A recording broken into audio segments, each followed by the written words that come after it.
স্বাগত নিউজ 24 সন্ধ্যা সংবাদে। আপনাদের সঙ্গে আছি আমি সজল দাস এবং আমি ফারদেস জুই। শিরোনাম জানাচ্ছিলাম, এবারে বিস্তারিত। দেশে হারা এখন ইভ্যালি, অরেঞ্জ সহ বেশ কয়েকটি প্রতিষ্ঠানের বিনিয়োগকারীরা। টাকা উদ্ধারে মরিয়া গ্রাহকরা আন্দোলন সংগ্রামও করছেন নিয়মিত। কিভাবে টাকা পাওয়া যাবে সেই প্রশ্নই আসছে ঘুরে ফিরে। তবে ইতিহাস বলছে এই ধরনের প্রতিষ্ঠানে বিনিয়োগ করে অর্থ ফিরে পাওয়ার নজির নেই। ইভ্যালি, অরেঞ্জের গ্রাহকদের ক্ষেত্রেও কি ঘটবে তারই পুনরাবৃত্তি?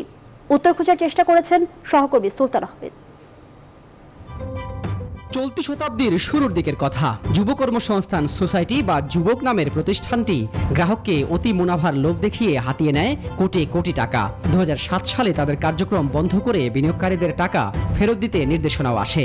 তবে 14 বছরেও 3,04,000 গ্রাহক তাদের পাওনা 2,600 কোটি টাকা ফেরত পায়নি। একসময় পল্টন কাকরাইল এলাকায় সরব ছিল ডেস্টিনির গ্রাহকদের উপস্থিতি। 2012 সালে সেই প্রতিষ্ঠানের মালিক সহ কয়েকজনের বিরুদ্ধে 4,119 কোটি টাকা হাতিয়ে নেওয়া ও পাচারের অভিযোগে মামলা হয়। সেই মামলায় তারা রয়েছেন কারাগারে। তবে এখন পর্যন্ত কোনো টাকাই ফেরত পায়নি গ্রাহকরা। 10 মাসে স্বর্ণের ব্যবসা করে বিনিয়োগ দ্বিগুণ করে দেওয়ার প্রলোভন নিয়ে গ্রাহকের 6,000 কোটি টাকা হাতিয়ে নেয় ইউনিপে টু ইউ। প্রতারণার অভিযোগে তাদের কাছ থেকে জব্দ করা হয় 420 কোটি টাকা।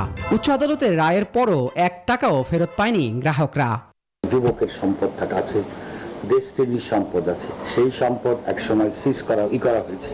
আজকে তার ভ্যালুটা কি আছে? এক পাশে কত লায়াবিলিটি আছে জেনুইন, আর এক পাশে নতুন অবস্থাতে অ্যাসেট ভ্যালুটা কি আছে। এই দুটো পাশাপাশি রেখে আমরা অ্যাড্রেস করার চেষ্টা করব যাদের এই সম্পদ আছে সেগুলো কিভাবে, যাদের সম্পদই নাই সেই টাকা কোথা থেকে আসবে। সেই রেশ ধরে প্রতারণার আধুনিকতম ভার্সন এই ইভ্যালি, অরেঞ্জ। গ্রাহকরা অবশ্য টাকা ফেরত পেতে আন্দোলন সংগ্রাম অব্যাহত রেখেছেন। যদিও অ্যাটর্নি জেনারেল বলছেন প্রচলিত আইনে গ্রাহকের অর্থ ফিরে পাওয়ার সম্ভাবনা খুবই কম। এখন যে প্রচলিত আইন আছে সেটা হচ্ছে যে দেওয়ানি বা ফৌজদারি মামলা করতে হবে। তারা প্রতারণার শিকার হয়েছেন, তারা ফৌজদারি মামলা করতে হবে তাদের বিরুদ্ধে, এবং একই সাথে তারা টাকা আদায়ের জন্য দেওয়ানি মামলা করতে হবে। তো সেই ক্ষেত্রে একটা সময় সাপেক্ষ হয় দেওয়ানি মামলার টাকা নেওয়াটা, কিন্তু যদি এখানে বিশেষ কোনো আইন করে দেওয়া হয় তাহলে হয়তো এটা সমস্যা হবে না। তবে সরকারের উচ্চ মহলের আন্তরিকতা থাকলে আংশিক হলেও গ্রাহকের বিনিয়োগ ফিরিয়ে দেওয়া সম্ভব বলেই মনে করেন বিশেষজ্ঞরা। সুলতান আহমেদ, নিউজ 24, ঢাকা। নিউ ইয়র্কে সফররত প্রধানমন্ত্রী শেখ হাসিনা বেশ ব্যস্ত সময় পার করছেন। জাতিসংঘের 76তম সাধারণ অধিবেশনের সাইডলাইনে বিভিন্ন উচ্চ পর্যায়ের বৈঠকে রোহিঙ্গা প্রত্যাবাসন, সবার জন্য খাদ্য ও টিকা নিশ্চিত সহ বিভিন্ন ইস্যুতে সোচ্চার ভূমিকা রাখছেন। ঐক্যবদ্ধভাবে মহামারী মোকাবেলা করে এগিয়ে যাওয়ার আহ্বান জানাচ্ছেন বিশ্ব নেতাদের। শুক্রবার জাতিসংঘের বাংলায় বক্তব্য রাখবেন বাংলাদেশের সরকার প্রধান। বিস্তারিত প্লাবন রহমানের রিপোর্টে। জাতিসংঘের 76তম সাধারণ অধিবেশনে যোগ দিতে যুক্তরাষ্ট্র সফরে রয়েছেন প্রধানমন্ত্রী শেখ হাসিনা। নিউ ইয়র্কে জাতিসংঘের সদর দপ্তরে অধিবেশন আনুষ্ঠানিক উদ্বোধনের পর জাতিসংঘের উচ্চ পর্যায়ের বিভিন্ন বৈঠকে অংশগ্রহণ করেছেন বাংলাদেশের সরকার প্রধান। এর মধ্যে করোনা টিকা সার্বজনীন করতে বিশ্ব নেতাদের পরামর্শ দিয়েছেন প্রধানমন্ত্রী শেখ হাসিনা। বাংলাদেশের বড় সমস্যা রোহিঙ্গাদের দ্রুত প্রত্যাবাসনেরও জোর দাবি তুলেছেন প্রধানমন্ত্রী। In Myanmar to create an environment. এরই ধারাবাহিকতায় বৃহস্পতিবার জাতিসংঘ ফুড সিস্টেমস সামিট 2021 শীর্ষক বৈঠকে ভার্চুয়ালি যোগ দেন প্রধানমন্ত্রী শেখ হাসিনা। বলেন, পর্যাপ্ত খাবার পাওয়া মানুষের মৌলিক অধিকার। বিশেষ গুরুত্ব দেন উৎপাদন বৃদ্ধি ও সবার খাদ্য নিরাপত্তা নিশ্চিতের উপর। The most urgent call of the hour is to eliminate vaccine divides between the rich and the poor. We need a new paradigm that will address inequality in a holistic manner. It has deep relations with the SDGs, such as poverty, hunger, gender equality, health, education, and job creation. Finally, we must create more opportunities for women and girls to act as a real change makers in our society. এ সময় 5 দফা সুপারিশ তুলে ধরেন বাংলাদেশের প্রধানমন্ত্রী। একটি বৈশ্বিক জোট ও অংশীদারিত্ব গড়ে তোলার পাশাপাশি দেশগুলোর মধ্যে সহযোগিতার মাধ্যমে খাদ্য হ্রাসের প্রয়োজনীয়তাও তুলে ধরেন Sheikh Hasina. No single country can tackle this crisis alone. We need bold and concrete action at the global level. জাতিসংঘ মহাসচিব অ্যান্টনিও গুতেরেসের সভাপতিত্বে এই বৈঠকে অংশ নেন বাংলাদেশের প্রধানমন্ত্রী শেখ হাসিনা সহ বিভিন্ন দেশের সরকার ও রাষ্ট্রপ্রধানরা। সাইডলাইনে বিভিন্ন দেশের রাষ্ট্র ও সরকার প্রধানদের সাথেও দ্বিপাক্ষিক বৈঠক করছেন প্রধানমন্ত্রী শেখ হাসিনা। প্লাবন রহমান, ডেস্ক রিপোর্ট, নিউজ 24। বাংলাদেশের অভাবনীয় সাফল্যের প্রশংসা করেছেন জাতিসংঘের মহাসচিব অ্যান্টনিও গুতেরেস। নিউ ইয়র্কে এক সংবাদ সম্মেলনে কথা জানান পররাষ্ট্রমন্ত্রী এ.কে আব্দুল মোমেন। বৃহস্পতিবার জাতিসংঘ মহাসচিবের সাথে বৈঠক করেন প্রধানমন্ত্রী শেখ হাসিনা। পররাষ্ট্রমন্ত্রী জানান, বাংলাদেশের বিভিন্ন দিক উন্নয়নের জন্য মানবিকতার জন্য প্রশংসা করেন গুতেরেস। জাতিসংঘের বহু অর্জনের পেছনে শেখ হাসিনার মাধ্যমে বাংলাদেশের নেতৃত্ব রয়েছে। জাতিসংঘের শান্তিরক্ষা মিশনে ভূমিকার ক্ষেত্রে শীর্ষে রয়েছে বাংলাদেশ। সেই সাথে বাংলাদেশে নেওয়া ইউএনডিপির প্রত্যেকটা প্রকল্পই সম্পূর্ণ হয়েছে বলে উল্লেখ করেন পররাষ্ট্রমন্ত্রী। সেখানে যারা মাননীয় প্রধানমন্ত্রী বাংলাদেশের প্রশংসা করে, বিভিন্ন দিক থেকে উন্নয়নের জন্য, মানবিকতার জন্য তারা খুব প্রশংসা করে। আমাদের পিস কিপিং ভালো করতেছে এবং আরো অন্যান্য জায়গায় আমাদের পিস কিপার যে দেশে কাজ করতেছে সেখানে they have created a brand name and a repute. সুতরাং আমরা অন্যান্য জায়গাও আমাদের নিয়োগ করার জন্য আমরা আহ্বান জানিয়েছি। বছরে মাননীয় প্রধানমন্ত্রী ৬,০০০ উপাস্ত ফ্যামিলিকে কক্সবাজারে বাড়িঘর বানিয়ে দিয়েছেন। আমরা নিজের পয়সা দিয়ে করতেছি। This people should come forward and help us at least the share. কাল থেকেই বিদেশগামী যাত্রীদের জন্য বিমানবন্দরে RT-PCR ল্যাবের কার্যক্রম শুরু হবে বলে জানিয়েছেন প্রবাসী কল্যাণমন্ত্রী ইমরান আহমদ। বৃহস্পতিবার দুপুরে হযরত শাহজালাল আন্তর্জাতিক বিমানবন্দরে ল্যাব স্থাপনের কাজ পরিদর্শন শেষে এই কথা জানান তিনি। বিদেশগামী যাত্রীদের বিমানে ওঠার ৬ ঘন্টা আগে PCR টেস্ট বাধ্যতামূলক করে দুবাই, সংযুক্ত আরব আমিরাত সহ বেশ কয়েকটি দেশ। এই কার্যক্রম শুরু হলে এসব দেশে কাজ করতে যাওয়া প্রবাসীদের ভোগান্তির অবসান হবে বলে আশা প্রকাশ করেন মন্ত্রী। ল্যাব স্থাপনের দায়িত্ব পাওয়া প্রতিষ্ঠান করোনা পরীক্ষায় কোনো অনিয়ম করলে স্বাস্থ্য মন্ত্রণালয় ব্যবস্থা নেবে। বিদেশগামীদের প্রয়োজনীয়তা বিবেচনায় RT-PCR ল্যাবের সংখ্যা ভবিষ্যতে আরও বাড়ানো হবে বলেও জানান তিনি। যারা উদ্যোক্তারা যারা আছেন 6 জন, ওনারা কিন্তু আজকে রাত্রে রেডি হয়ে যাবে। এই PCR টেস্ট না থাকার কারণে আপনার এয়ারলাইনরা দুবাই আর আবুধাবির ফ্লাইটগুলি কিন্তু প্যাসেঞ্জার বুকিং দিচ্ছিল না, আমি যতদূর জানি। এখন ওনারা আজকে রাত্রে যদি খবর পেয়ে যায় তাহলে ওনারা কাল থেকে হয়তো বুকিং দেবে। তো ওনারা যেভাবে বলবে ওইভাবে আমরা করব। অ্যান্ড আই থিঙ্ক সেই হিসাবেই আমাদের লক্ষ্যতে থাকা উচিত। লক্ষ্য মেন হলো যে আমার ওয়ার্কাররা যাক। এবার করোনা আপডেট।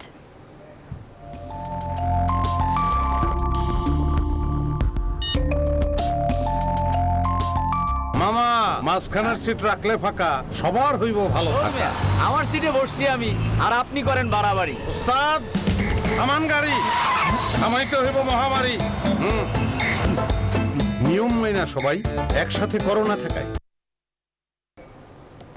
দেশে করোনা ভাইরাসে আক্রান্ত হয়ে গত 24 ঘন্টায় আরও 31 জনের মৃত্যু হয়েছে। এ সময় নতুন রোগী শনাক্ত হয়েছে আরও 1233 জন। শুক্রবার স্বাস্থ্য অধিদপ্তর জানিয়েছে, এখন পর্যন্ত দেশে মোট শনাক্ত কোভিড রোগীর সংখ্যা 15,49,553 জন। আর তাদের মধ্যে মারা গেছেন 27,368 জন। একদিনে সারা দেশে 27,000-এর বেশি নমুনা পরীক্ষার বিপরীতে শনাক্তের হার দাঁড়িয়েছে 4.54%। দেশে 6.5 মাস পর দৈনিক নমুনা পরীক্ষার বিপরীতে শনাক্ত কোভিড রোগীর হার গত মঙ্গলবার 5%-এর নিচে নেমে আসে।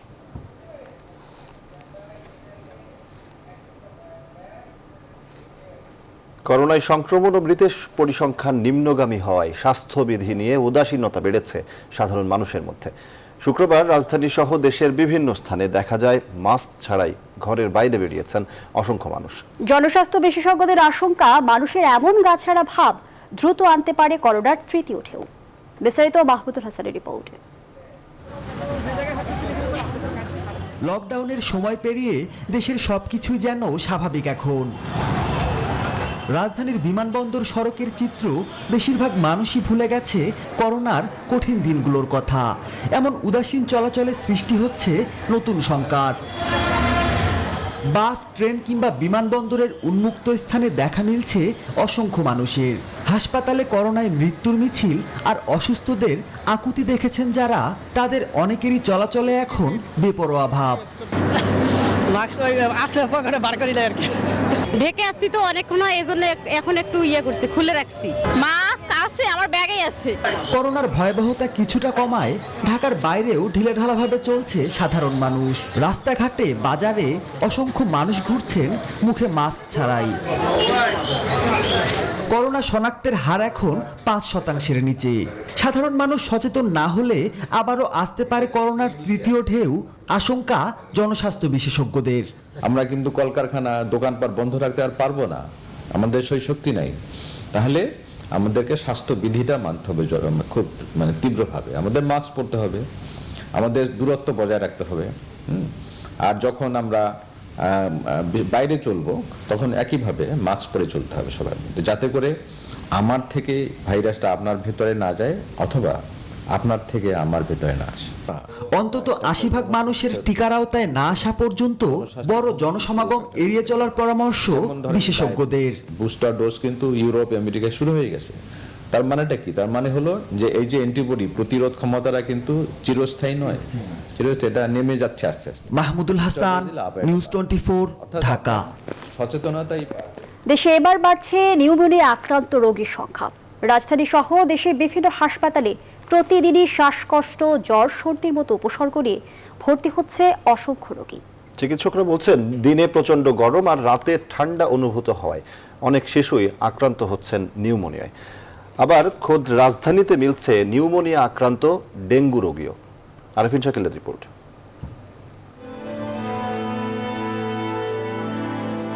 নিউমোনিয়া ভাইরাস, ব্যাকটেরিয়া, ফাঙ্গাস ও টিবির জীবাণুর মাধ্যমে মূলত নিউমোনিয়া ছড়ায়, যা একজন মানুষের ফুসফুস ও শ্বাসতন্ত্রকে আক্রান্ত করে। শীতকালে বয়স্ক শিশুদের মধ্যে এই রোগের প্রাদুর্ভাব বেশি দেখা যায়। আর এসব কারণেই বর্তমানে করোনা ভাইরাস পরিস্থিতিতে নিউমোনিয়া এক আতঙ্কের কারণ হয়ে দাঁড়িয়েছে। দেশের শীতপ্রবণ এলাকা হিসেবে পরিচিত ঠাকুরগাঁয়ে এরই মধ্যে বাড়তে শুরু করেছে শিশু রোগীর সংখ্যা। জেলার আধুনিক সদর হাসপাতালে শিশু ওয়ার্ডে শয্যা সংকট তৈরি হয়েছে। জ্বর, সর্দি, শ্বাসকষ্ট, কাশি নিয়ে অনেক অভিভাবক শিশুদের নিয়ে হাসপাতালে ভিড় করেন। বাচ্চাটাকে দেখাইতে আনছি, সর্দি, কাশ, জ্বর, উনি ভর্তি করতে বলছে, ভর্তির ভিতরে কোনো জায়গা নাই। গাজীপুরের কামরুন্নাহার উর্মি 6 মাস বয়সী মেয়ে জান্নাতুল মাওয়াকে নিয়ে রাজধানীর হলি ফ্যামিলি হাসপাতালে ভর্তি গেল 6 দিন ধরে। শুরুতে জান্নাতের শরীরে ডেঙ্গুর ভাইরাস ধরা পড়লেও সেই রোগ না সারতেই এখন নিউমোনিয়া আক্রান্ত। শ্বাস নিতে পারতেছিল না, তারপরে জ্বর ছিল অনেক। রাজধানীর বিভিন্ন হাসপাতালে নিউমোনিয়া আক্রান্ত এমন শিশু রোগীর সংখ্যা প্রতিদিনই বাড়ছে। নিউমোনিয়াতে শ্বাসকষ্টটা বেশি হয়, অক্সিজেন দেওয়া লাগছে আর কি। চিকিৎসকরা বলছেন আবহাওয়া পরিবর্তনের কারণে নিউমোনিয়া রোগী বাড়তে শুরু করেছে। বাচ্চাদের ঠান্ডা কাশি এই সিজনে একটু বেশি হয়, তো এই জন্য নিউমোনিয়ার প্রকোপটা আমরা একটু বলছি যে আস্তে আস্তে একটু বাড়তেছে, এবং একই রোগীর ভিতরে নিউমোনিয়া এবং ডেঙ্গু দুটারই প্রকোপ পাওয়া যাচ্ছে, এবং সেই ক্ষেত্রে একটু ট্রিটমেন্টটা একটু ডিফারেন্ট হচ্ছে, যে ওটার সাথে ঠান্ডা কাশির চিকিৎসাটা দিতে হচ্ছে এক্সট্রা। চিকিৎসকরা জানান সাধারণত নিউমোনিয়ার চিকিৎসা বাড়িতেই সম্ভব, এজন্য ওষুধের পাশাপাশি প্রচুর তরল খাবার খেতে হবে, নিতে হবে বিশ্রাম। নিউমোনিয়া সারতে সময় লাগে 2 থেকে 3 সপ্তাহ, তবে এ নিয়ে অবহেলা করলে প্রাণহানিও ঘটতে পারে। আরফিন শাকিল, নিউজ 24, ঢাকা। আগামী বছরের জুলাই মাসে দেশের প্রথম পাতাল রেলের কাজ শুরু হবে। সেই লক্ষ্যে রাজধানীর বিমানবন্দর থেকে কমলাপুর পর্যন্ত মাটির নিচের এই মেট্রো প্রকল্পের সব রকম জরিপ শেষ হয়েছে বলে জানিয়েছেন মেট্রো রেলের ব্যবস্থাপনা পরিচালক। রূপগঞ্জের পিতলগঞ্জে 92 একর জমির উপর হবে পাতাল রেলের ডিপো। 2026 সালে ঢাকায় প্রথম মাটির নিচ দিয়ে মেট্রো রেল চলবে বলে আশা করছে কর্তৃপক্ষ। লাবুর রহমানের রিপোর্ট। পৃথিবীর বিভিন্ন দেশে এরই মধ্যে মাটির নিচের রেল বেশ জনপ্রিয়। দেশে দেশে জনবহুল নগর জীবনে স্বস্তি এনে দিয়েছে পাতাল রেল। বাংলাদেশও হাঁটছে সে পথেই। ঢাকার গণপরিবহনের স্বস্তি আনতে উত্তরা থেকে মতিঝিল হয়ে কমলাপুর রুটের পাশাপাশি আরও 5টি মেট্রো রেল নির্মাণের উদ্যোগ নিয়েছে সরকার। তারই অংশ হিসেবে মেট্রো রেল 1 নামে প্রথম পাতাল রেল চলবে রাজধানীর বিমানবন্দর থেকে কমলাপুর পর্যন্ত। এরই মধ্যে শেষ হয়েছে সব রকম স্টাডি, সার্ভে, সম্পন্ন হয়েছে বেসিক ডিজাইন, ডিটেইল ডিজাইনের কাজও শেষ হয়েছে 77%। যে সবগুলো স্টাডি, সবগুলো সার্ভে এবং বেসিক ডিজাইন আমাদের সম্পন্ন হয়েছে। আমরা আশা করছি আগামী জুলাই 2022 মাসে এমআরটি লাইন 1 এর যে নির্মাণ কাজ, সেই নির্মাণ কাজ আমরা শুরু করব। কর্তৃপক্ষ জানিয়েছে এই মেট্রো রেলের লাইনটির দুটি অংশ থাকবে। প্রথম অংশটি মাটির নিচ দিয়ে ঢাকার বিমানবন্দর থেকে কমলাপুর পর্যন্ত 19.87 কিলোমিটার। পাতাল পথে স্টেশন থাকবে 12টি। অন্যদিকে নতুন বাজার থেকে পূর্বাচল পর্যন্ত 11.36 কিলোমিটার হবে উড়াল পথ। স্টেশন থাকছে 7টি। নতুন বাজারে থাকবে ইন্টারচেঞ্জ, যা ব্যবহার করে যাত্রীরা বিমানবন্দর থেকে পূর্বাচল এবং পূর্বাচল থেকে বিমানবন্দর যাতায়াত করতে পারবেন। দ্বিতীয় যে ভূমি অধিগ্রহণের কাজ, এটা প্রায় শেষ পর্যায়ে আছে। আমরা এখন দ্বিতীয় যে ভূমি উন্নয়ন, এই কাজটা করার জন্য আমরা 15 ফেব্রুয়ারি 2021 তারিখ আমরা ইউআই আহ্বান করেছি। ইউআই আহ্বান করার পরে আমরা যে আরএফপি ইস্যু করব, সেই আরএফপিটা আমরা জায়গা সম্মতির জন্য আমরা প্রেরণ করেছি। আমরা আশা করি যে দ্রুতই আমরা থেকে পেয়ে যাব, জায়গা থেকে সম্মতি। এই রেল লাইন নির্মাণে খরচ ধরা হয়েছে 52,561 কোটি টাকা। রাজধানী ঢাকায় প্রথম পাতাল রেলের জন্য 25টি ট্রেন কেনা হবে বলে জানিয়েছে কর্তৃপক্ষ। প্রতিটি ট্রেনে থাকবে 8টি করে কোচ, আর এক একটি ট্রেনে একসাথে 3088 জন যাত্রী পরিবহন করা যাবে। পুরো পথে প্রতিদিন 8 লাখ যাত্রী পরিবহন সম্ভব বলে আশাবাদী ঢাকা মেট্রো রেল কর্তৃপক্ষ। প্লাবন রহমান, নিউজ 24, ঢাকা। মানুষের জন্য ফাউন্ডেশনের লাইসেন্স বাতিলের দাবি জানিয়েছে হিন্দু আইন পরিবর্তন প্রতিরোধ সম্মিলিত পরিষদ। একই সাথে সংগঠনটি মানুষের জন্য ফাউন্ডেশনের প্রধান নির্বাহী শাহিন আনাম ও ডেইলি স্টারের সম্পাদক মাহফুজ আনামকে বয়কট করারও ঘোষণা দিয়েছে। শুক্রবার ঢাকা রিপোর্টার্স ইউনিটিতে অনুষ্ঠিত সংবাদ সম্মেলনে এই দাবি জানান বক্তারা। বলেন, হিন্দু আইন পরিবর্তনের প্রস্তাবনার মাধ্যমে হিন্দুদের নিজেদের মধ্যে ও সরকারের সাথে বিভেদ সৃষ্টির পায়তারা করা হচ্ছে। নাইম আল জিকর প্রতিবেদন। মানুষের জন্য ফাউন্ডেশনের দেয়া হিন্দু পারিবারিক আইন পরিবর্তনের প্রস্তাবনার প্রতিবাদে এই সংবাদ সম্মেলন। হিন্দু আইন পরিবর্তন প্রতিরোধ সম্মিলিত পরিষদের ব্যানারে আয়োজিত সংবাদ সম্মেলনে বক্তারা সনাতন ধর্মে নারীর অধিকার তৈরি আইন তুলে ধরেন। যদি ছেলে না থাকে তাহলে মেয়েরা ওই সম্পত্তি সম্পূর্ণ ওনার। এই সময় মানুষের জন্য ফাউন্ডেশনের প্রধান নির্বাহী শাহিন আনাম ও ডেইলি স্টারের সম্পাদক মাহফুজ আনামকে বয়কট করার ঘোষণা দেওয়া হয়। এই আইন পরিবর্তন আমরা চাই না। যারা এখন এটার বিরোধিতা করছেন তাদেরকে বলবো, এখনো সময় আছে, আপনারা ভুল শুধরে নিন। মানুষের জন্য ফাউন্ডেশনের যে এনজিও, ওনাদেরকে বলবো আপনাদের শুভবুদ্ধির উদয় হোক। নামটা হচ্ছে মানুষের জন্য ফাউন্ডেশন, আসলে মানুষের ধ্বংসের জন্য ফাউন্ডেশন। এই ফাউন্ডেশনের বিরুদ্ধে আমরা ঘৃণা প্রকাশ করি। তাদেরকে আমরা বয়কট করব।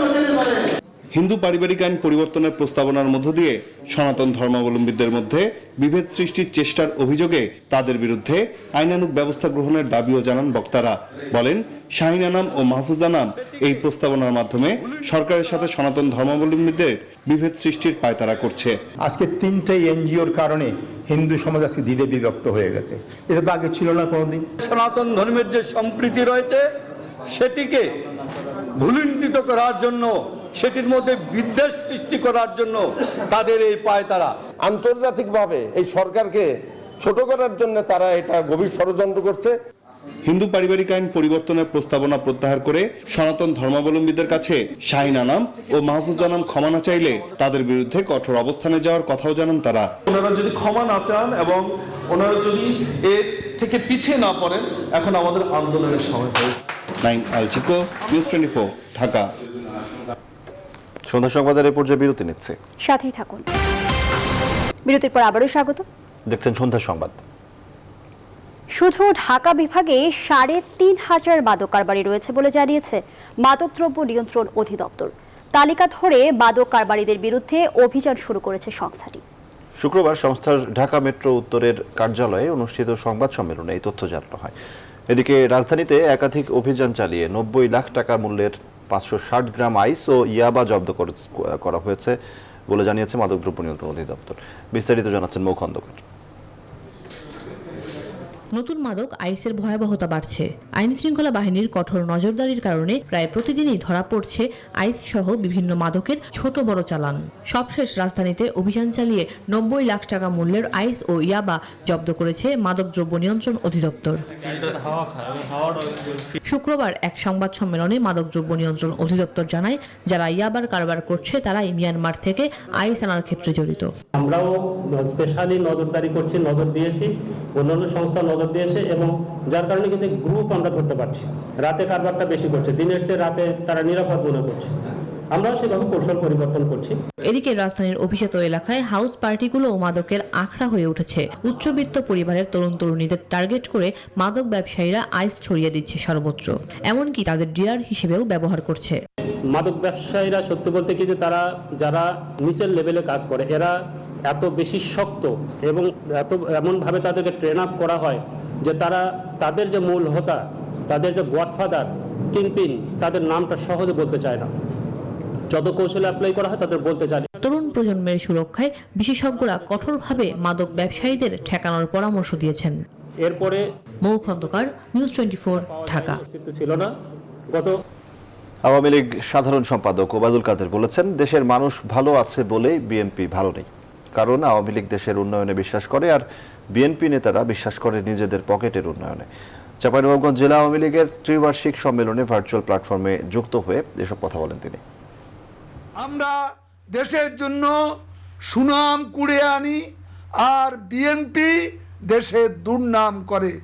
আজকে বিদেশিদের কাছে দেশকে তারা ছোট করে, বিদেশিদের কাছে কথায় কথায় নালিশ করে আজকে দেশের বিরুদ্ধে।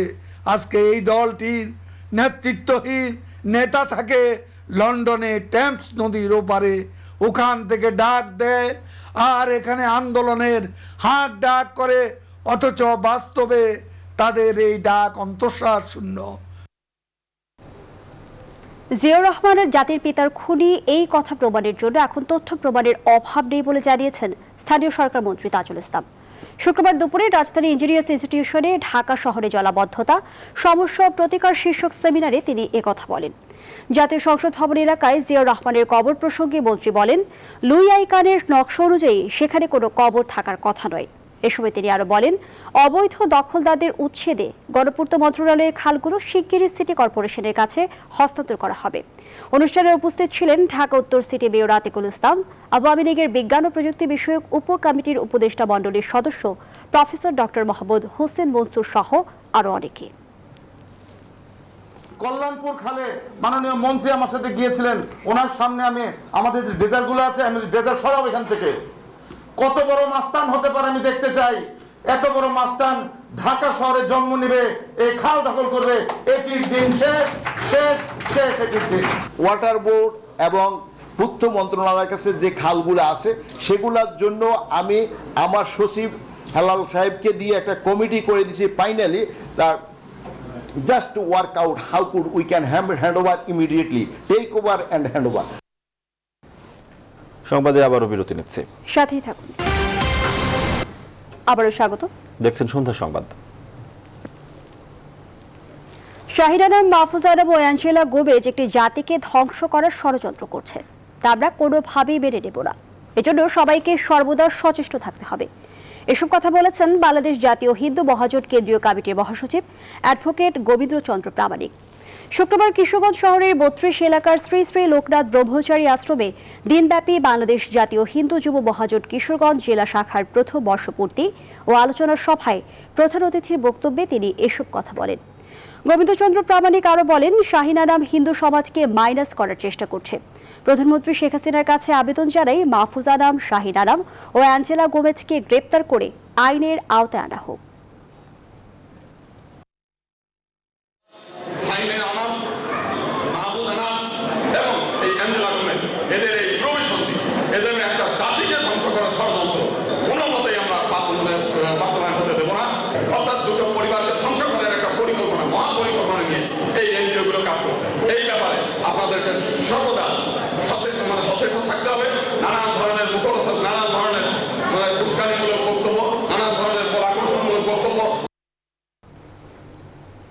ঝালকাঠিতে ৪৯ বছর পর যুবলীগের বর্ধিত সভা অনুষ্ঠিত হয়েছে। দীর্ঘদিনেও জেলায় যুবলীগের পূর্ণাঙ্গ কমিটি না থাকায় এই সভাকে কেন্দ্র করে স্থানীয় নেতাকর্মীরা ব্যাপক উচ্ছ্বসিত।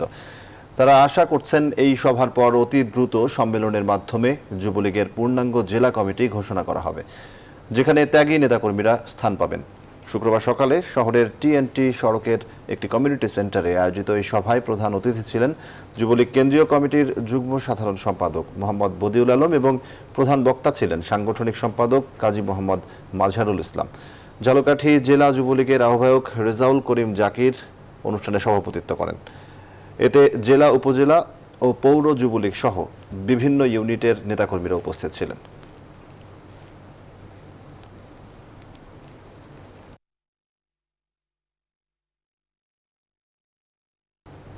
এবার ফার্স্ট সিকিউরিটি ইসলামী ব্যাংক অর্থ বাণিজ্যের সংবাদ।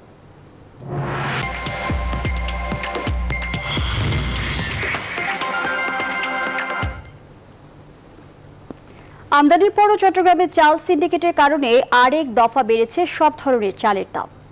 সপ্তাহ ব্যবধানে চালের দাম বস্তা প্রতি পাইকারিতে বেড়েছে 150 টাকা পর্যন্ত। এর প্রভাব পড়েছে খুচরা বাজারেও। নয়ন বুড়াজয়ের তথ্যচিত্রে ডেস্ক রিপোর্ট। কিছুদিন আগেও চাল আমদানির খবরে চট্টগ্রামের সবচেয়ে বড় চালের মোকাম পাহাড়তলী এবং চাকতাই খাতুনগঞ্জে কমে সব ধরনের চালের দাম। এখনও আমদানি চালের পাশাপাশি দেশীয় চালে ভরপুর চালের মোকাম। তবুও নানা অজুহাতে আবারও বেড়েছে সব ধরনের চালের দাম। পাইকাররা বলছেন, উত্তরবঙ্গের সিন্ডিকেটের কারণে প্রভাব পড়েছে বাজারে। মার্কেটে কোনো খাদ্যের চাউলের অভাব নাই, প্রতিটা দোকানে হাজার হাজার লক্ষ লক্ষ টন চাউল আছে। তাহলে এখানে নিশ্চয়ই এখানে একটা বিশাল সিন্ডিকেটে কাজ করে। খুচরা বাজারে কিছু প্রভাব পড়তে পারে। খুচরা বাজারে ওরা কেজিতে 2 টাকা 3 টাকা মুনাফা লাভ করে। পাইকারি বাজারের চেয়ে খুচরা বাজারে বিশাল ফারাক থাকায় মহাবিপাকে ক্রেতারা। আর খুচরা ব্যবসায়ীরা বলছেন, পাইকারি বাজারের চালের দাম বেশি হওয়ায় বাড়তি দামে বিক্রি করছে তারা। আপনাদের মোটা চালগুলো খাবো, সাধারণ মানুষ এগুলো 50-এর উপরে। আমাদের জন্য খুব কষ্ট হয়ে যায় এখন, এত দাম বেশি, অতিরিক্ত বাড়তি। 28 কেজি 2410 টাকা, 2500 টাকা বেচতে হচ্ছে, 35 টাকা খরচ হচ্ছে। তবে জেলা প্রশাসনের তদারকিতেও উঠে এসেছে চট্টগ্রামের চাল ব্যবসায়ীদের সিন্ডিকেটের নাম।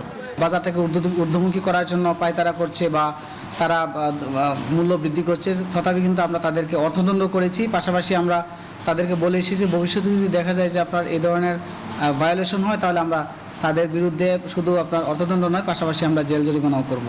আমদানি করা পাইজাম চালের বস্তা বিক্রি হচ্ছে পাইকারিতে 2250 থেকে 2300 পর্যন্ত, আর দেশীয় পাইজাম বিক্রি হচ্ছে 2400 থেকে 2500 পর্যন্ত, যা এক সপ্তাহ আগে বস্তা প্রতি 100 থেকে 150 টাকা পর্যন্ত কম ছিল। একইভাবে বেড়েছে নাজিরশাইল, সেদ্ধ এবং আতপ চাল সহ সব ধরনের চালের দাম। Desk report, news 24। সংবাদের এই পর্যায়ে আরও একটা বিরতি নিচ্ছে, সঙ্গেই থাকুন। বিরতির পর আবারও স্বাগত। দেখছেন সন্ধ্যা সংবাদ। এবার আন্তর্জাতিক প্রসঙ্গ। দিল্লির আদালত কক্ষের মধ্যে ফিল্মি কায়দায় গোলাগুলির ঘটনা ঘটেছে। শুক্রবার দুপুরে লড়াইয়ে অন্তত 4 জনের মৃত্যু হয়েছে, আহত হয়েছে বেশ কয়েকজন। উত্তর দিল্লির রোহিণীতে আদালত কক্ষের মধ্যে আইনজীবীদের পোশাক পরে আদালত কক্ষে প্রবেশ করে কয়েকজন সন্ত্রাসী। জানা যায়, এক মামলায় আদালতে আনা হয়েছিল দিল্লির গ্যাংস্টার জিতেন্দ্র গোগিকে।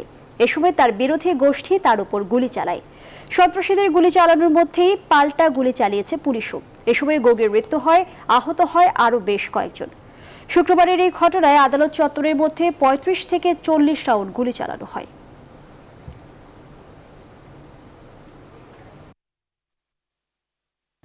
শুরু হলো বাংলাদেশ ক্রিকেট বোর্ড বিসিবির পরিচালক পদে নির্বাচনের মনোনয়নপত্র বিতরণ কার্যক্রম। শুক্রবার সকাল 10টা থেকে শুরু হয় মনোনয়নপত্র বিতরণ। প্রথম দিন বিভাগ ও ক্লাব থেকে প্রার্থীরা সংগ্রহ করেন তাদের মনোনয়নপত্র। এবারই প্রথম বোর্ড নির্বাচন করতে মনোনয়নপত্র সংগ্রহ করেছেন সাবেক ক্রিকেটার খালেদ মাসুদ পাইলট।